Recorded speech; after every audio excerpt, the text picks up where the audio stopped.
Aucun espace entre le passé et le présent, mais un espace entre le présent et le futur, l'espace de l'espoir. Il n'y aura pas pire. Genève, 20 avril 2021. Des experts en droits de l'homme de l'ONU ont exprimé de sérieuses préoccupations concernant le traitement et le bien-être de Mumia Abu-Jamal, un Afro-Américain emprisonné depuis 40 ans en Pennsylvanie et qui aurait été enchaîné à son lit d'hôpital. Mumia s'est fait une spécialité, à un moment donné, de lister toutes les exactions policières, les crimes policiers et les exactions policières en général. C'est à partir de ce moment-là, il est devenu persona non grata. Il a tant et si bien fait qu'il a fait radier un certain nombre de policiers. D'autres, il a été avéré qu'ils fréquentaient dans les jeux clandestins, le proxénétisme, le trafic de drogue, et j'en passe, et des meilleurs, y compris des homicides, soit en tant que commanditaire, soit en tant qu'exécutant. Donc à un moment donné, il y a eu une enquête du FBI sur la police de Philadelphie.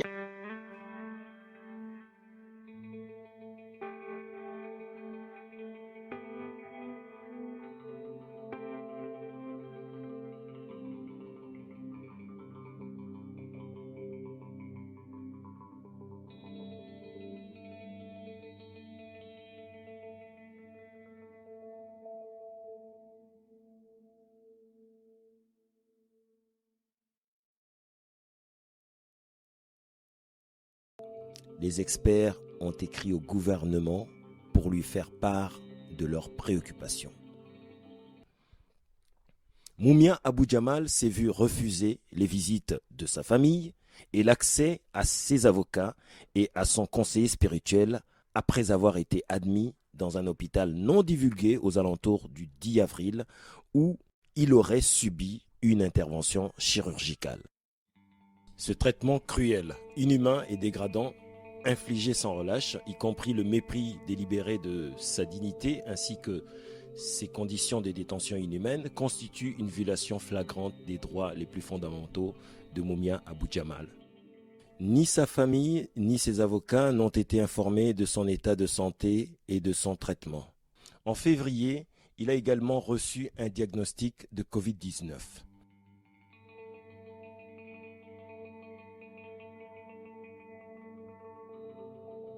Nous sommes préoccupés par le fait que l'état de santé de Mumia Abu-Jamal pourrait être lié à des années de négligence médicale aux mains du département de services pénitentiaires de l'État de Pennsylvanie. Cette situation peut également être le résultat d'une discrimination raciale à l'encontre des personnes d'ascendance africaine aux mains des autorités pénitentiaires et étatiques.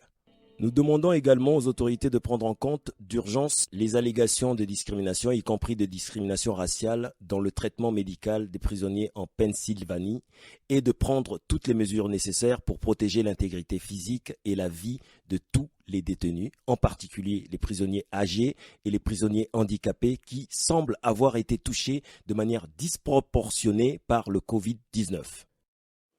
Mais le présent des Noirs ne se conjuguera pas au futur. Aucun espace entre le passé et le présent, mais un espace entre le présent et le futur, l'espace de l'espoir. Il n'y aura pas pire.